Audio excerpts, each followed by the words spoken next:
Hey, everybody, or nobody. Been kind of a long day.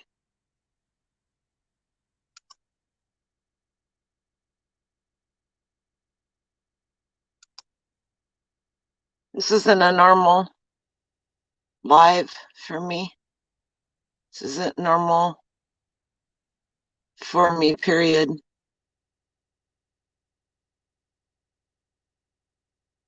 And it probably won't be for very long. Hi, Mrs. Murphy. Just thought I'd come on. Hey, Jen.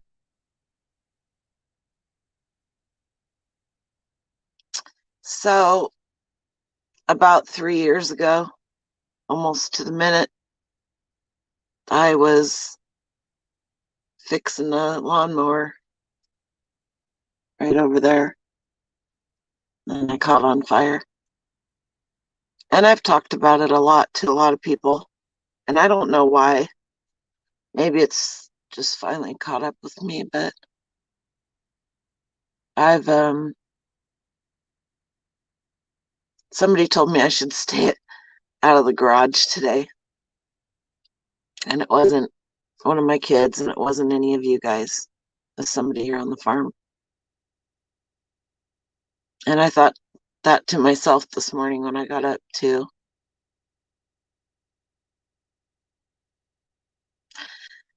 But it's kind of hard to stay out of here when it's Monday morning and you got to do all your weekend shipping and all of that kind of stuff. So I've been out here all day. I opened up the garage door behind me. I cleaned up this whole area, redid my whole shipping area, moved my computer over to this area. Normally when I do my lives, I sit right there.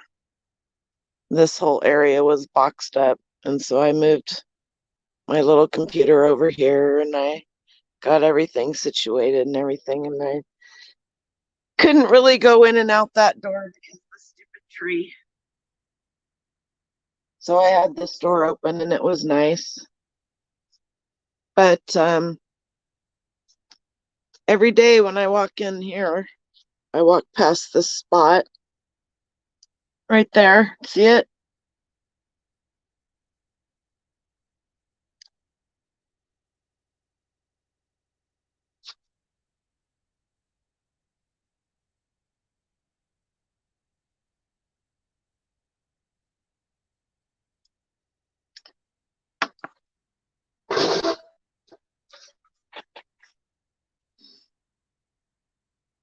Tim.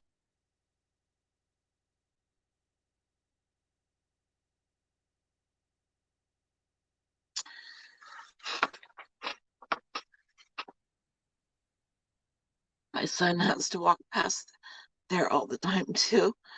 And if it hadn't been for him, I'd be dead. And some days I think maybe everybody would be better off if I was. But I proceed with a smile on my face for the most part.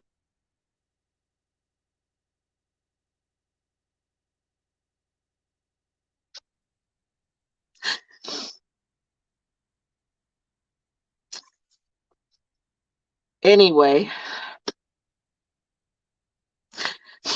I'm here, and unfortunately, you guys can't seem to get rid of me.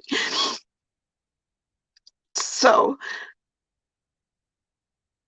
there are so many people that don't survive their burns and their injuries. They may physically survive them, but they don't. They take their lives. They do whatever. If it wasn't for Dren and my kids, I would not, and Emily, I would not be here. I have made a lot of friends. Maybe, as Vicky LV Pink Peacock will say, stranger friends. If it wasn't for her, I may not be here because she ingratiated me into the burn community and helped me meet a lot of people. There have been a couple of people who have been really horrible people to me in the last 8 weeks, and I'm not going to say their names. Some of you know who they are, some of you don't. They're horrible people, and a lot of you will never know who they are, and you think that they're wonderful people, and I want you to keep on thinking that. I'll be the horrible person.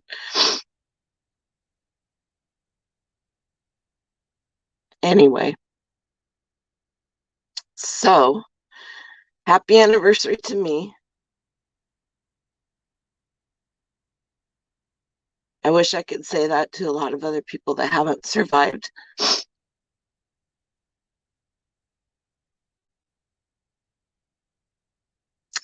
It's been a tough couple of years for everybody with the lockdown. And I guess for the most part, I don't go through my days thinking about all the bad things or all the things that I've triumphed over when a lot of people haven't. And I shouldn't be sitting here whining and complaining because I'm lucky. I'm lucky because I have determination.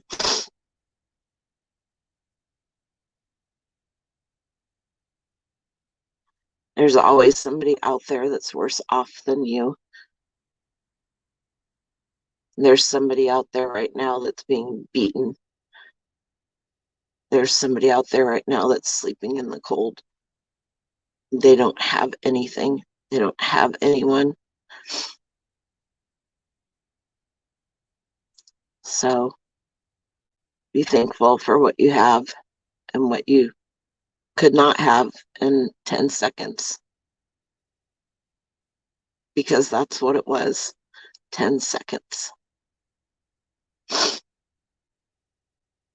all it takes. Even those of us who have been in the safety field for years. Hey, Scarlett, Beetlebug Ventures, I don't know who you are.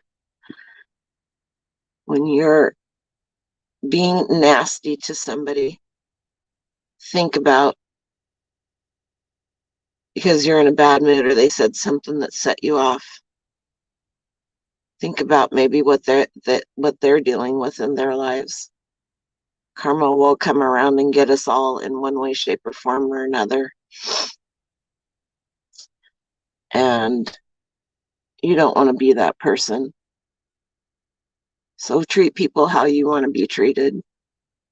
And 9 times out of 10, you'll get treated that same way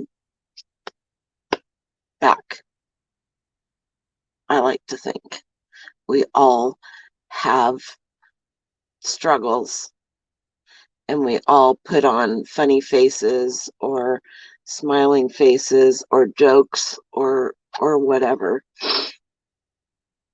But I think there are a lot of people in our reselling community that do what we do because we just can't deal with people in the real world and how nasty they are.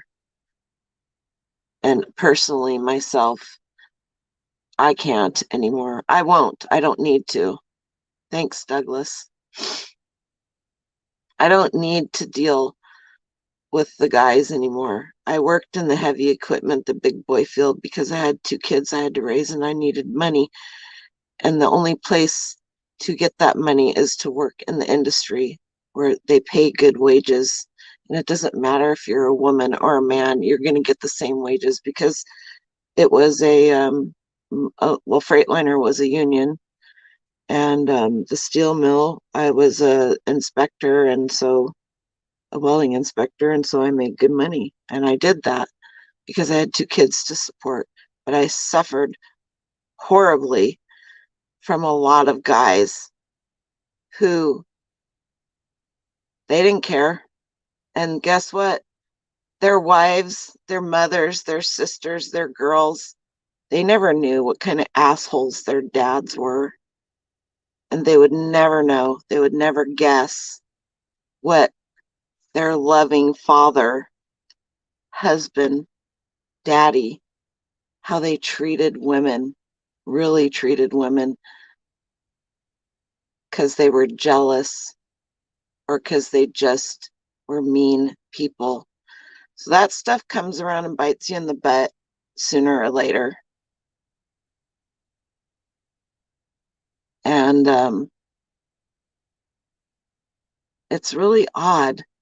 It's really odd to see sides of people. I'm have always considered myself to be an observant person, and I like to observe.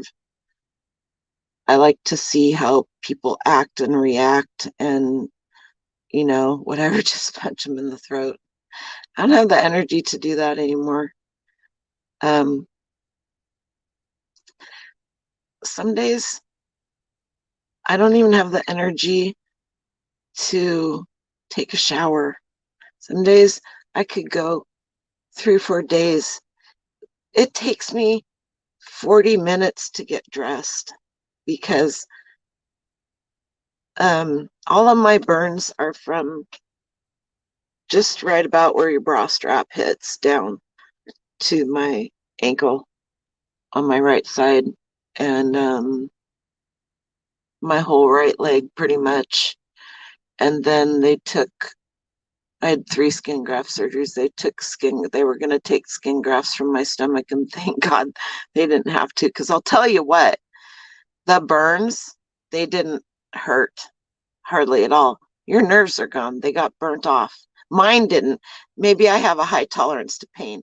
I should be careful because mine, I think I do have a high tolerance to pain, but I more remember the pain from the skin grafts. And I had 3 skin graft surgeries. Those were worse than the burns, I think. I don't know. I do think that I blocked a lot of it out, just because for me and my life, that's been the easiest way to deal with a lot of that stuff, is just to block it out. Um, and that may be for a lot of people the easiest way to do things, to do this. Then I can read the chat down here. I had a lot of, now don't get me wrong, there were a lot of guys that were very good to me, and I'm still friends with to this day. And they check on me and they talk to me and they follow me on Instagram. And so there's good people everywhere you go, and there's bad people everywhere you go. It makes me wonder what has happened to the ones that are bad, that they feel the need to make somebody else be in pain. Anyway, survived working in the good old boys club at Boeing. Oh Lord, my friend cried daily, and she swore she would quit after the kids were grown. Yep. I loved my job at Freightliner, and I loved my job at the steel mill. And I didn't have a ton of problems at Freightliner because there were enough people there who surrounded me and protected me, so to speak. The steel mill, where Evraz Oregon Steel Mill, that was another story. Traveling and doing welding inspection, traveling, that was another story. It's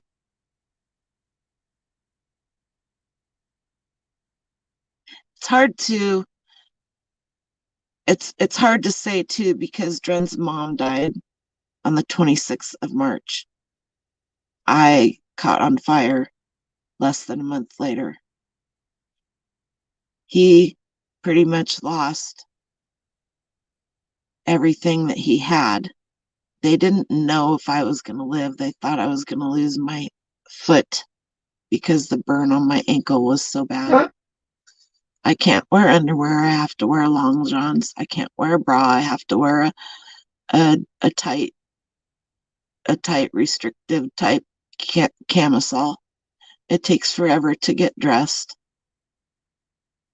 I don't have the muscle in my right leg anymore that I used to have, which is another reason why I quit doing landscaping. And actually, it is a good thing. um,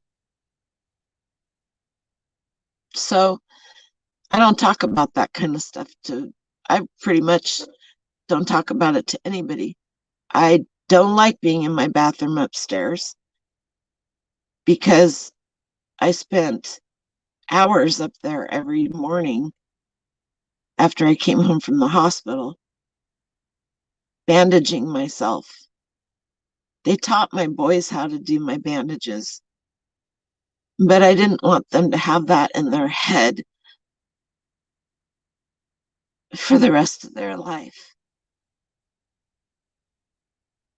having to see that every day for weeks and months. So I did it myself because isn't that what you do? And I hate getting dressed, and I hate taking a shower, and I hate putting makeup on, and I hate doing a lot of things that may draw any extra attention. It took me a long time to do this channel, and I had a lot of people wanted me to do this channel. Come on, Noelle, you can do it. So, pretty proud of myself over that.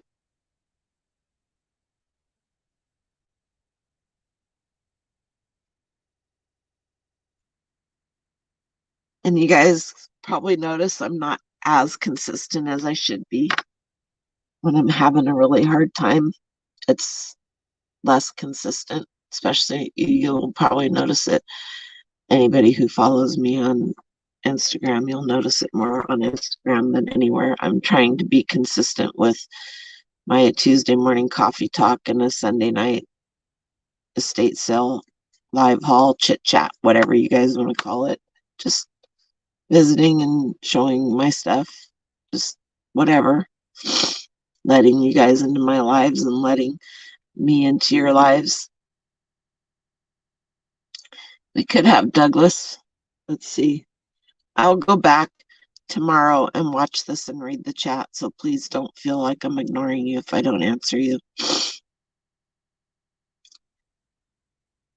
I don't know that I've ever seen you in the chats before, Douglas. And that doesn't mean anything because I'm not really thinking straight right now. Probably don't ever think straight. You worked at quite a few. I worked at Evraz Oregon Steel Mills in the rolling mill, and I was an inspector, a welding inspector. And then you did shut down turnarounds at steel mills. I bet you did. Did you do them at the one in Portland, Oregon? I raised 2 kids by myself, and 6 of their friends. They call me mom. I have a daughter that I've adopted, and now I'm raising her daughter, helping her. I think if I keep myself busy, it takes my mind off stuff. But the last couple of years have been, I'm not who I used to be. I struggle with it daily. I'm not. I said to my youngest son, I just want things to go back to normal. And he said, Mom, this is your normal now. It will never be like that again because your life has changed.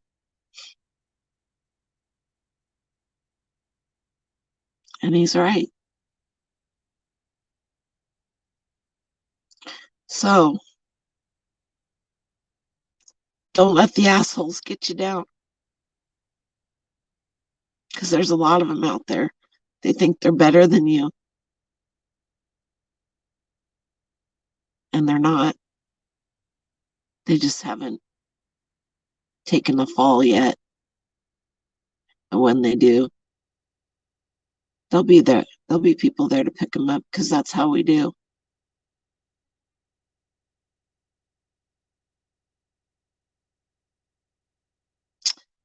Anyway,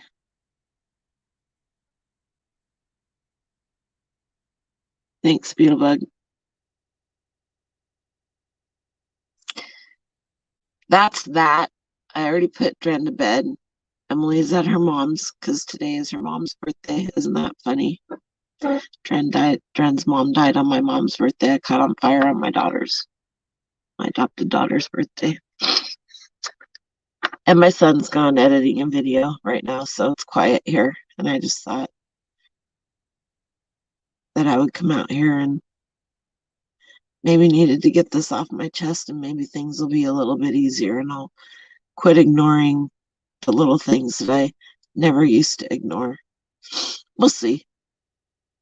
Life goes on, and we adjust because that's what we do. Oh, sounds like my son's home. I hear only violent and controlled settings keeps me balanced.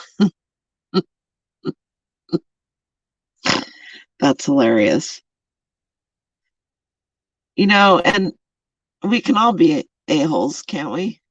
I mean, we can all be that way. But people can only take so much hurt. People can only take so much pain. And sometimes it's somebody who does something unintentional. They don't even know they did anything, but you're just like at that precipice. And I would never intentionally do anything to hurt anybody. So if I've said anything that has hurt somebody, I'm sorry. That's all I can say. It wasn't intentional, because I'll tell you something. I'm pissed at you, or I feel like I don't hold it back anymore. I'll just tell you. And I think pretty much all of you guys know that. So that's where that is. You'll be fine. You'll be fine, Lissa. I know you'll be fine. But right now, you're in a fight or flight mode. And I know that. I've been there twice now, 3 times actually. So I always joke around. My kids always tell me I got 6 more lives, and maybe I do. Lord help me. If well, he can't help me because I really don't believe there is one. There's a power out there somewhere, but I don't believe in God. And I'm sorry for those of you that do, if that hurts your feelings for me. I was raised Christian. I accepted God in my heart when I was a kid, so if that makes you feel better, you can know that. But yeah, it's just a book. It's just a book. It's just a book somebody wrote. It's been rewritten. It's been redirected. It's been redone. You're just a marshmallow. I mean, we all have thoughts and things, and we'd like to say and do and whatever. The difference between that is, do we follow through on those thoughts and things? And so people that live in glass houses shouldn't throw stones, because sooner or later that glass house they live in, it's going to shatter, and there's not going to be. What was that movie? Is it The Hand That Rocked the Cradle, where the babysitter was like crazy, crazy, crazy something, and she one of her things, they had a glass. I don't watch a lot of movies. This is old. They had a glass. Who was that played? That was a good movie. They had a glass greenhouse, and she literally was stalking the mom, because I think that's what it was, Hand That Rocked the Cradle. And she literally shattered that glass greenhouse with the mom inside, if I remember. I might have to watch that again, with the mom inside trying to kill her. That's what's going to happen to people. That's what's going to happen to people who are intentionally mean and think they're better than other people. It may not happen for 10 or 15 years. I've seen a lot of karma come around and get people, and it's not good. It's not good. It's so easy to be kind.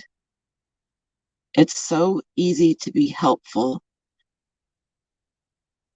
There are so many people that have so much good in their heart to share that have been hurt that they're scared to share anymore. Or they do it,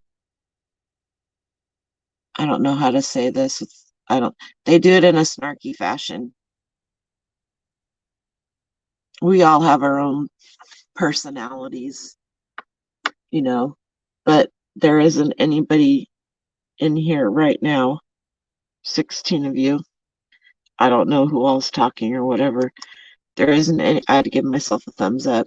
Tracy, you have you are fired. You have not given me my thumbs down yet. You know, what are you gonna do?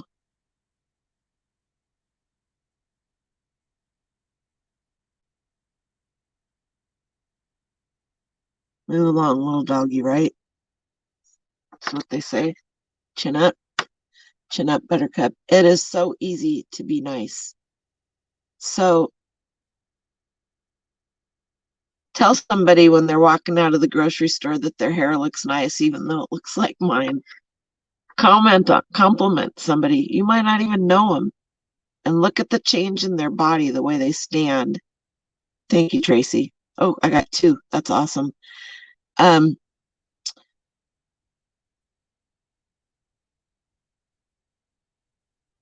Just little things.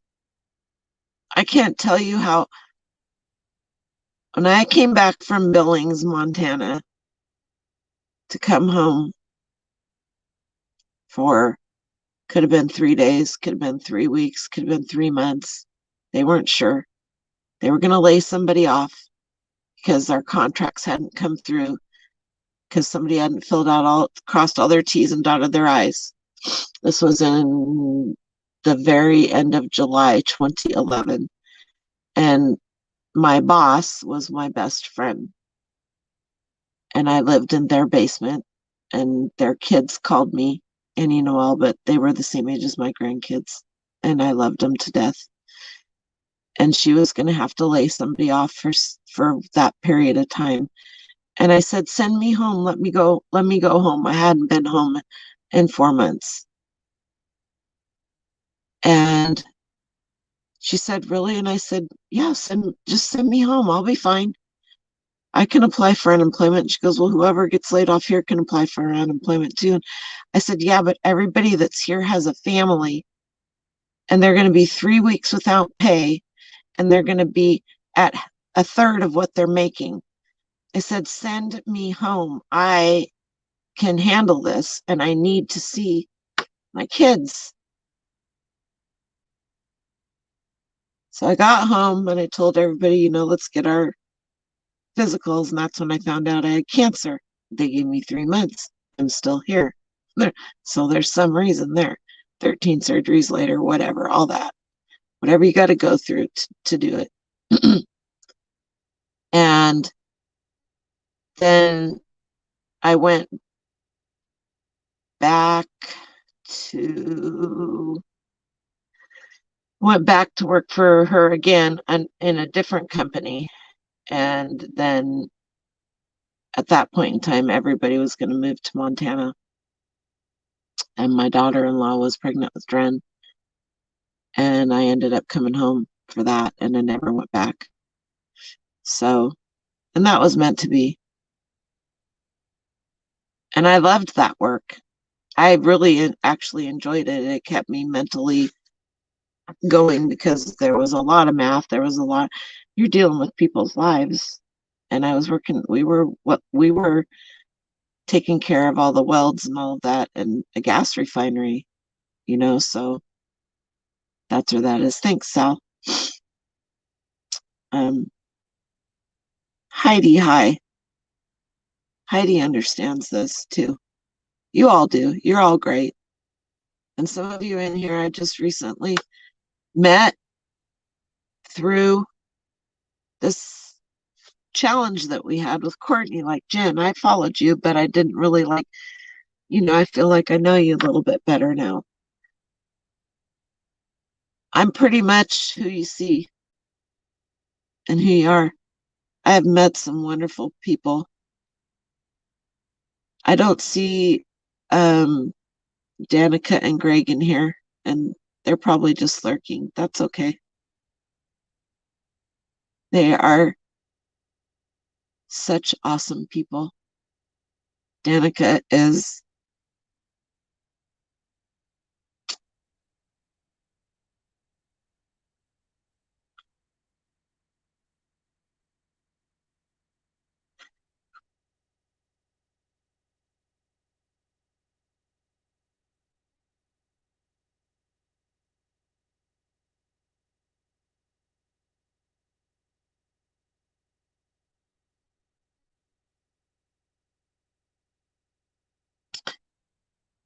like the sister I never had that I did have. I have a sister that's 6 years older than me. I don't even know her. I haven't talked to her in, I don't know, 6 months, maybe longer.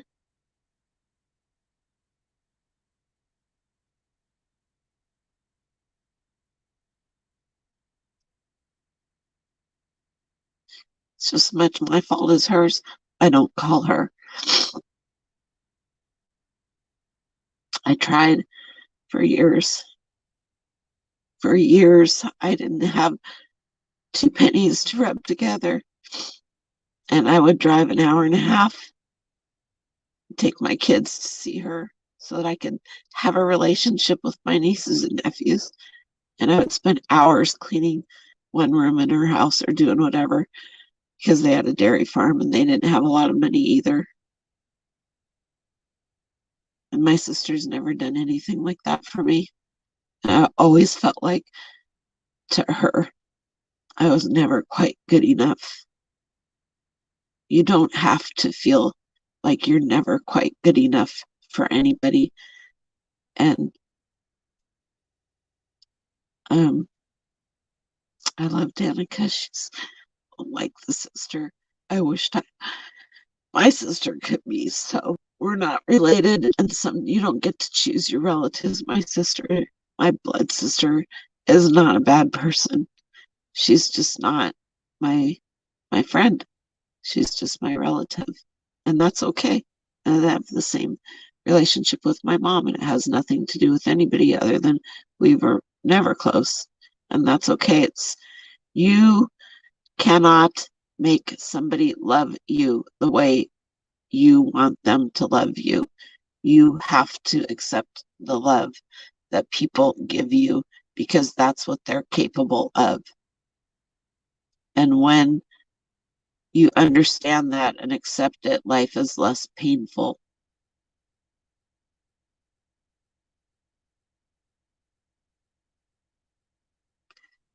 And I understand it and I've almost accepted it. But that's how that is. My sister is dying from cancer. And I'm angry at her. And maybe I'm angry at myself. Who knows? I love her and I hate to see her go through this, but it's still to this day my mother, who lives a quarter of a mile down the road, that I don't talk to hardly ever. She talks to my sister. She always has. She went down and took care of my sister when my sister went through chemo, hour and a half drive.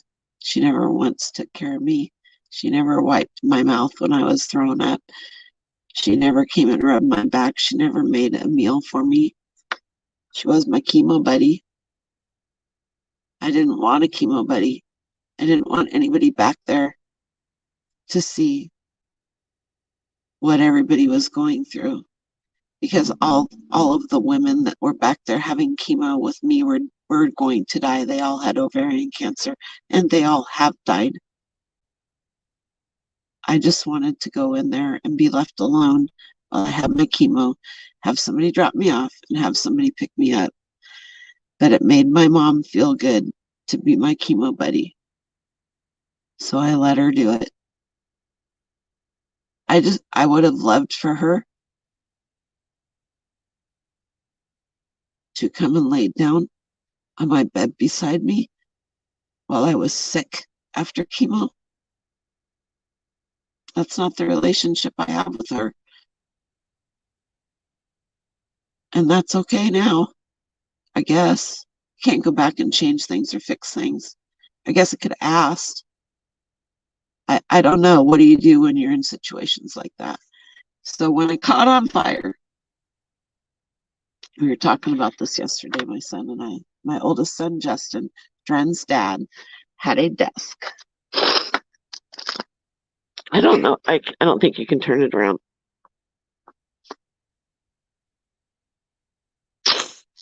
This is our packing station. So that's all that. And normally when I do my live what solds, I'm standing right here and I'm looking right. You guys see that? He had a desk right here. This was where his desk was in his listing station. And I was over here. Sorry. I can't even clean this desk off because if I clean this, I've had it cleaned off. I was over here, right here, working on the lawnmower. And he had fallen asleep at his desk. And I had spilled a little gas and I had hollered at him. I said, hey, can you come over here and hand me? I was sitting on the floor. Can you come over here and grab me a rag? Whatever. He didn't hear that. So anyway, and I didn't realize he'd fallen asleep. Now we're all crooked. There we go. Anyway, he heard me the second time. But by then I had gotten up and I had walked 10 feet. I had gas on the bottom on my pants that had leaked onto the floor. And so the back of my pants had gasoline on them, and I had a heater, a disc heater, one of those infrared type ones. They don't blow. But there was still enough gas on the back of my pants when I got up that I got just close enough to that heater, and the fumes hit the heater, and there was enough heat, and I just went like that.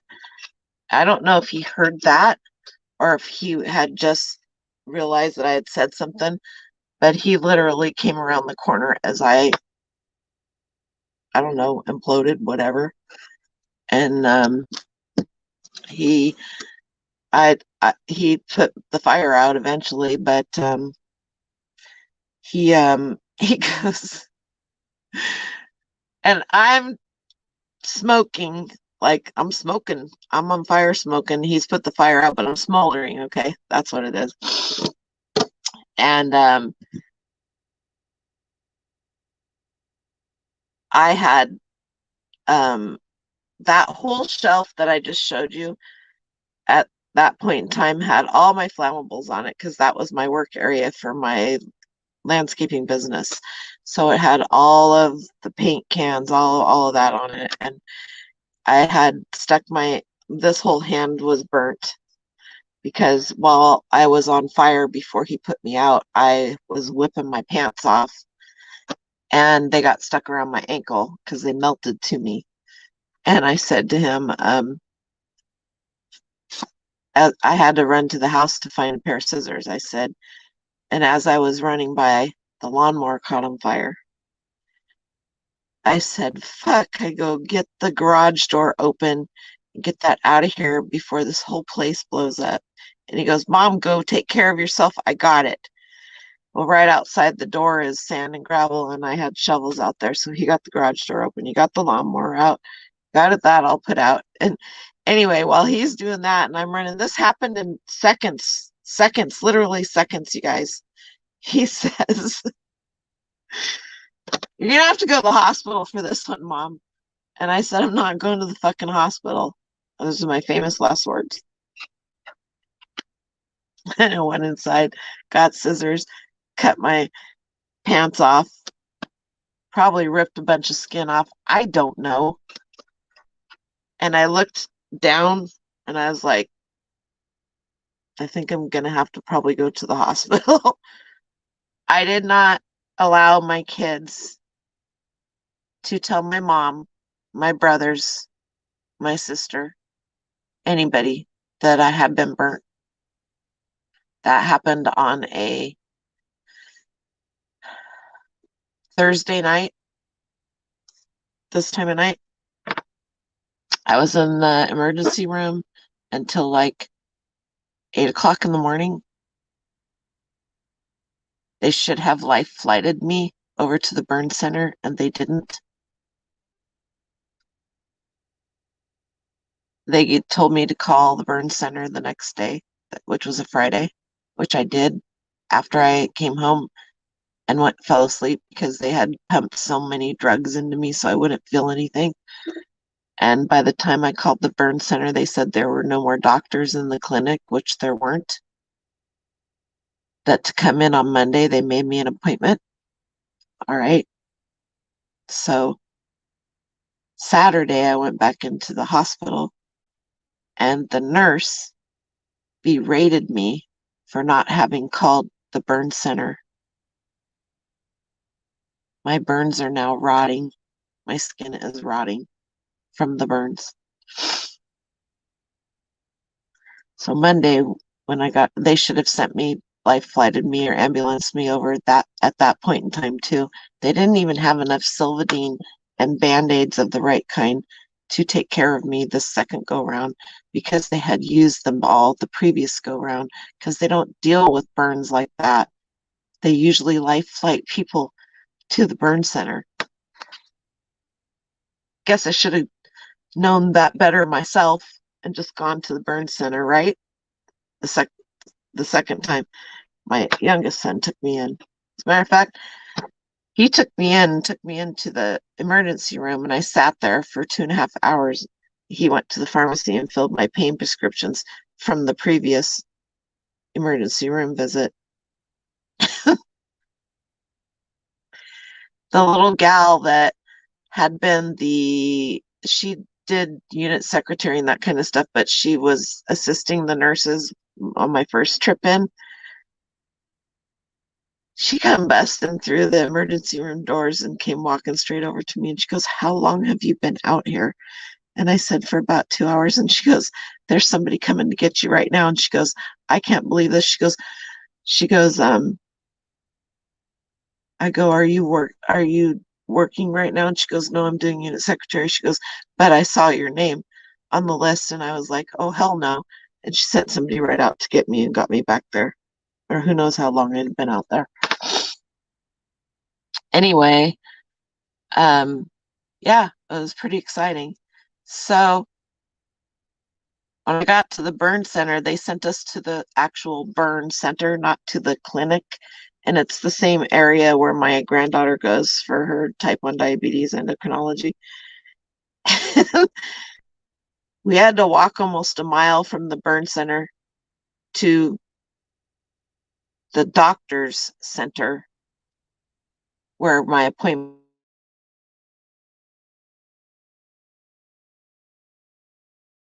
was, because they told us they didn't do anything.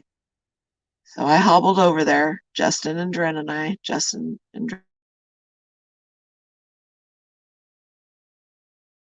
Dren. And we got up there and they took me back there.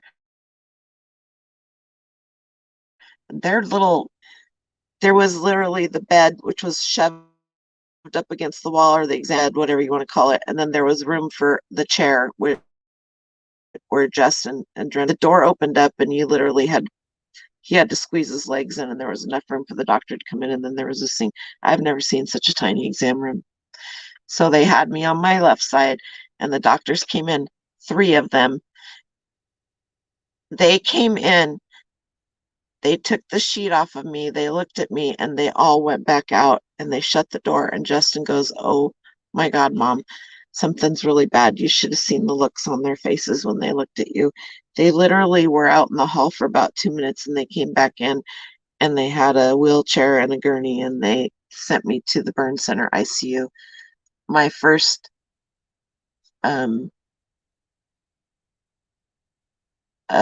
skin graft was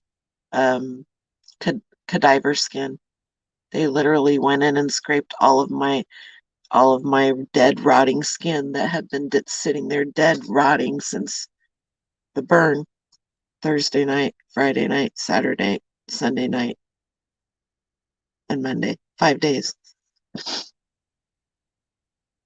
that was surgery number one. And that they weren't going to do that, be able to get me in until Friday. But they got me in on Wednesday. So I went almost a week. Anyway, then I had to have that cadaver skin for a week and a half. And then they took me back into surgery. I'll tell you what, because of where my burns were and how they had to go about cleaning them, they had to put my foot on a meat hook to hang my leg up so that they could clean and scrape my wounds. And when I woke up, my foot hurt. I couldn't feel my burns. I couldn't feel any of that stuff. I could feel my foot. And I remember, and my mom talks about it still, my foot hurting so bad from that. So the second go around, they called in an orthopedic surgeon, and he ran wires through my foot. Like, here's your foot. He ran wires, and they suspended my foot that way. I have little scars on my foot that go through that you can see. But it was definitely better than the meat hook, I'll tell you that. People don't know this stuff if you haven't gone through something like this, right? Anyway, so maybe that's too much information. I don't know. That's what it is. So I didn't let my kids tell anybody that I had caught on fire, because all I could think of, my dad got killed in a tractor accident, was how judgmental and nasty everybody was going to be towards me. And I didn't want that. And the only way that I could keep that from happening was to not let anybody know. But when they took me into the burn unit ICU, my son said, I'm calling grandmother and I'm telling her what's going on. I said, okay, fine. I've never seen my mom so shook in my life, and I never really realized, I guess at that point, maybe she did love me. Like, I wanted her to love me, but she just didn't know how to show it to me, or I just didn't know how to accept it. She couldn't even drive. My brother had to drive her over to see me. And she had a vacation planned and she was going to cancel it. And I said, Mom, for crying out loud, you can't. My mom worked hard all her life. She lost 2 husbands. She's just now, the last 10 years, been able to have some fun and do some things. She raised 5 kids, worked on a dairy farm, raised numerous nieces and nephews and whatever. I said, go have your vacation. I'll be fine. You'll be back before I get out. My sister came and saw me like 3 times, which was odd because it was in the middle of calving season. And the year before, her husband had suffered a massive heart attack and had to be life flighted to OHSU. And she never went to the hospital to see him because she couldn't, because they had a dairy farm. She came to see me 3 times. So you see, I know they love me, because you see those little things pop up here and there. I just been a loner all my life, and so it's hard for me to accept that. Does that explain? That explains it, I think. Anyway, so that's kind of my story. I had just that February, so that obviously April, had gone to a meetup, a reseller meetup in Portland, and I had met a lot of people. I met Wade and his wife, Wade and Ashley, from Wade's Ventures, and a bunch of other people. And Wade had invited me to do an interview. I was the first interview on his channel, and that was my big introduction into the world community of you guys, you wonderful people.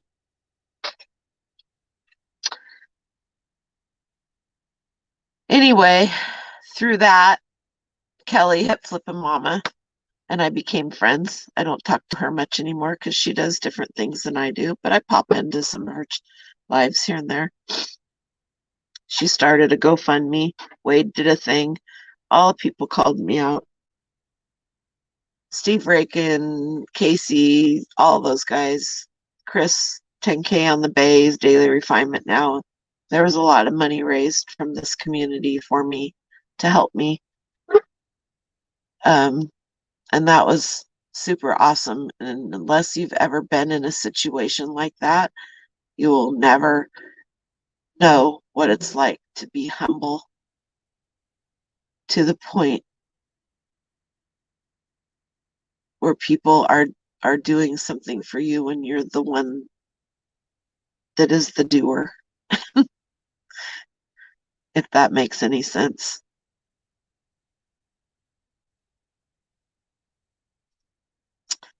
Anyway,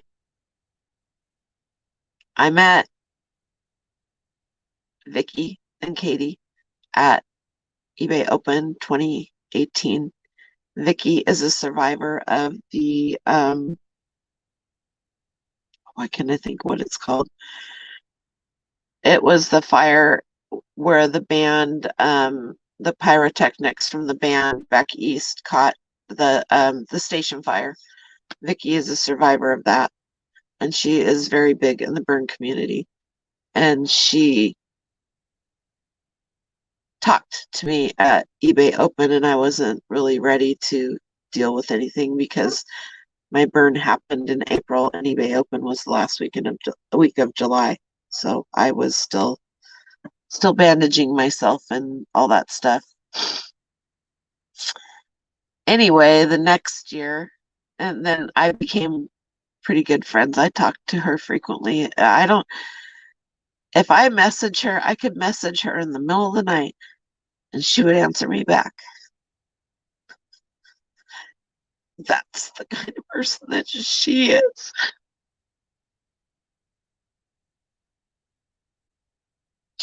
She got funding for me to go to the World Burn Conference, not last year, the year before, because it didn't happen last year. And so I have met quite a few people. And it's hard. It's hard to go to those things. You look at people that have just been through hell. I mean, and I'm lucky. You can't see my burns because I cover them. They're called hidden burns.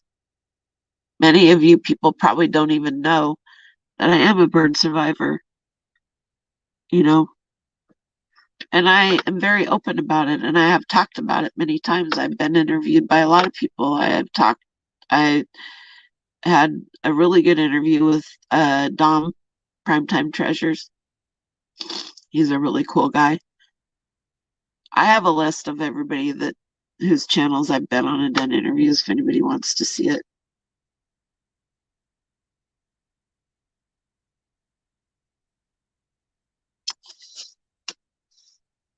But I think there are a lot of people that are hurting in one way, shape, or form or another.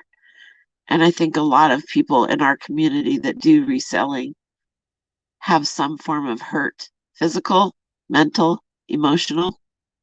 And we have decided to become our own bosses, because we don't have to deal with anybody that we don't want to deal with.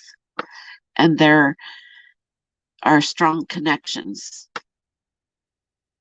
that are made because we are all survivors of some sort of something or other. And that is awesome.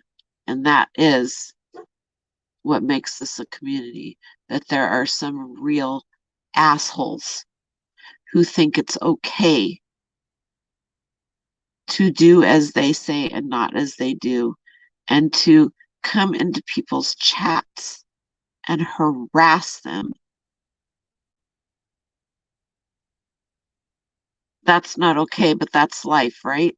So that's why we let the people that we know that are close be moderators, so that we as a moderator, if you're in somebody's chat and they've given you a wrench, you should take that as a very high thing. Now, some people give everybody in their chats wrenches, and pretty much there's a couple of people I noticed the other day that don't have wrenches in my chats that I know, and next time I go live, they'll get wrenches. If you have a wrench and you're in somebody's chat and you see a troll come in, or you see somebody being an asshole and it's somebody that you know, time those motherfuckers out, because that shit's not okay.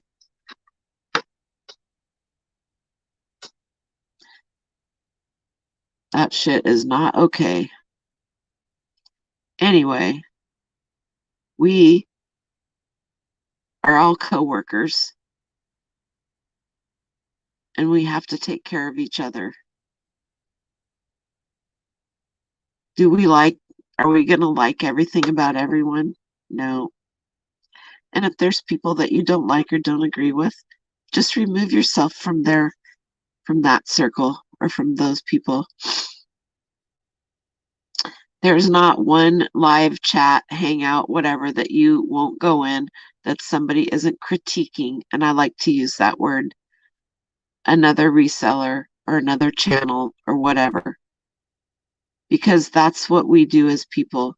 We critique other people, or you could call judge them or talk bad about them.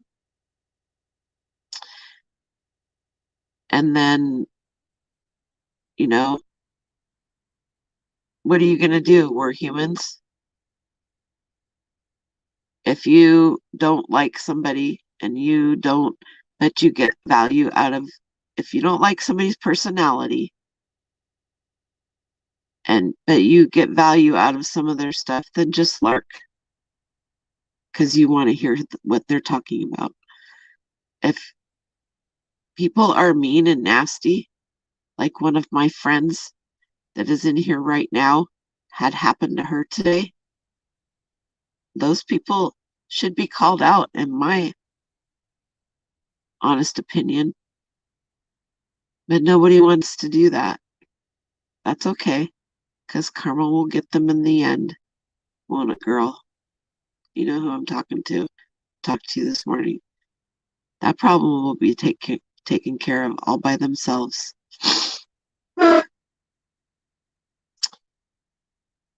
So, I think that anybody that has an issue should be able to voice it. I think I needed to do this a long time ago.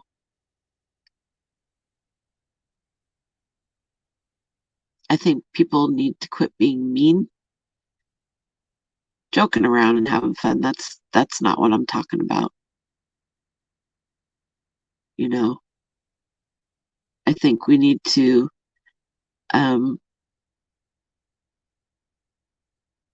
not be so stressed out about what everybody's thinking about everybody else, and just be there for each other as much as we can. That's all we can do. We never would have met each other if we hadn't decided to do the jobs that we're doing. We wouldn't be doing what we're doing.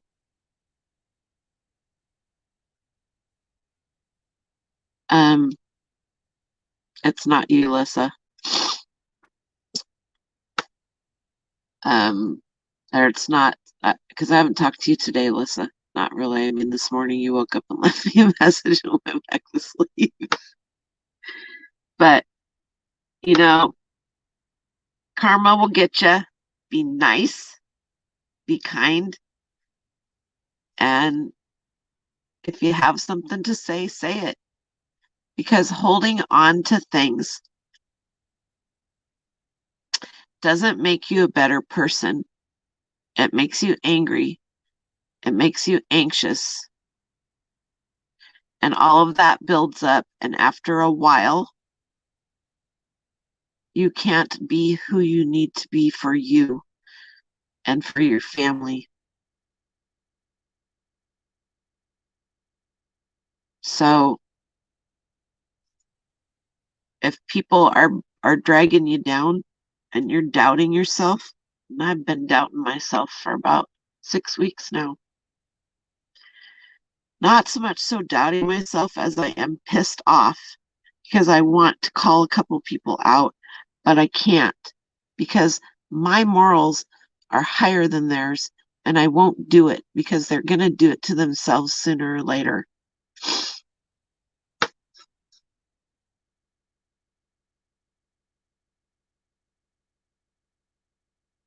I like to think of that as being a better person because it is not my aim to hurt somebody for for being an asshole, because they will eventually hurt themselves. Oh, it never works. It never works out. You're 100% right. It never works out calling people out. And I'm not about that. I wasn't raised that way. They will do themselves in.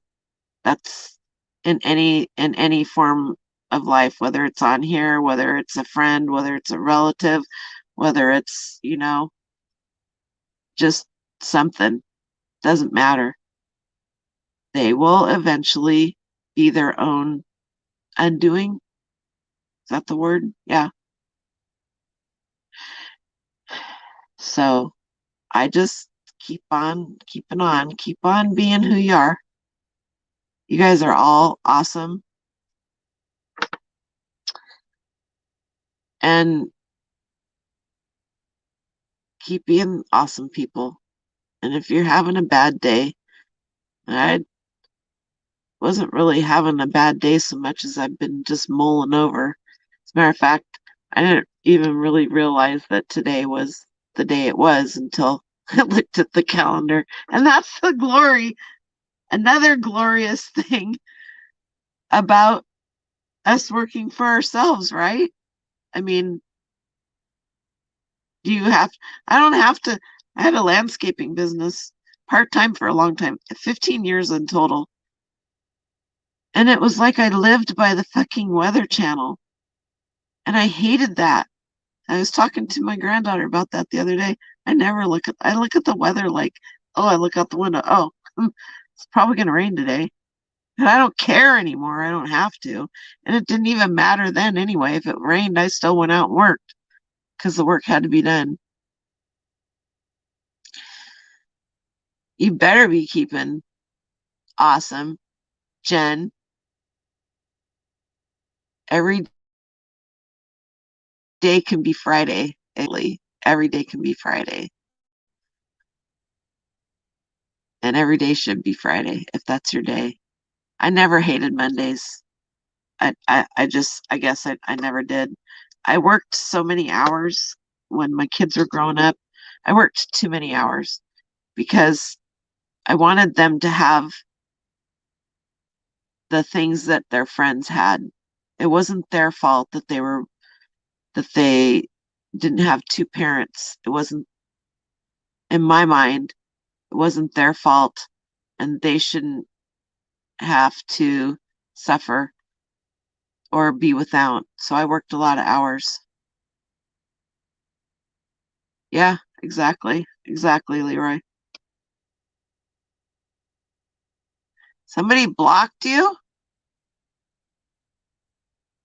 Who blocked you?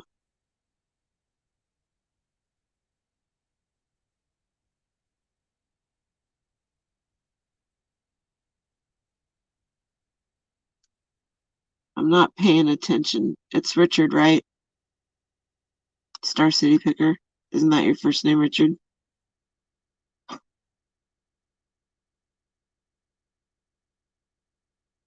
There's been people in the chat here that I've never seen their names before. That doesn't mean that they aren't here, whatever.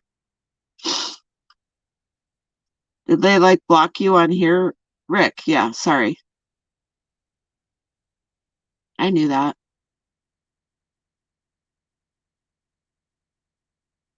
Hit send too soon. Well,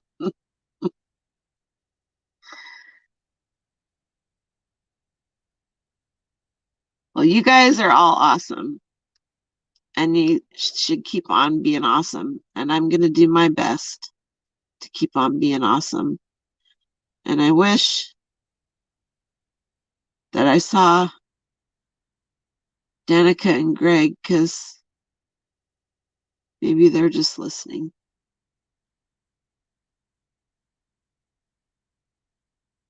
I think they're actually live, aren't they? Are Danica and Greg live? I don't know. I think I hurt Danica's feelings unintentionally. Hi, Lynn. Small time gifts. Hi. I'm just going back up through the chat here real quick to see. Dragon Value Homes, Miss Murphy, Leroy, Tracy, Jen. What else did I miss? Sal.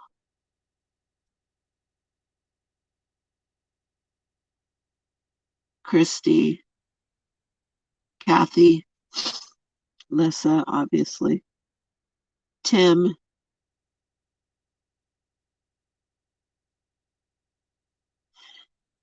Beetlebug Ventures. Your battery is about dead. I don't know. So they're probably gone because that was a while ago. I've never, don't remember. Douglas Harlos. I think I know him too. Scarlett was in here. Anyway, I'll go back tomorrow and read all of your guys' comments because I'm sure they're awesome because you're all awesome. But it is 12:51 and I have a live at 8 a.m. my time. And I needed to get this crap off of my chest. And I appreciate you guys being supportive and listening. And I am going to say goodnight. I'll see you in the morning. Those of you that are awake. I don't expect that you're going to be awake, Jen, because you're 2 hours ahead of me, right? We got all of Texas here. I know. You're here and Tracy's here. Who else is from Texas? Are you from Dragon Value Homes? You're not from Texas. Where are you from? I don't know if I'll sleep, but I'm going to attempt to. You're okay, Annie. I love you too, Heidi. You guys are all great. Thanks for listening to me, Carlene. Thanks for listening to me spout some nonsense that I needed to spout. There she is.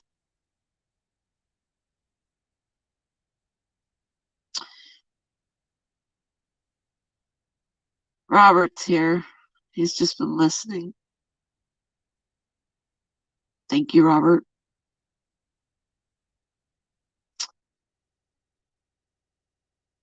Anyway, you guys all get to bed so that you can get up and get some listing done tomorrow. Leroy will be on early Wednesday morning listing. Everybody check in on Mo. Tell him, hey, he's taking a break. Carol's here. She's been lurking.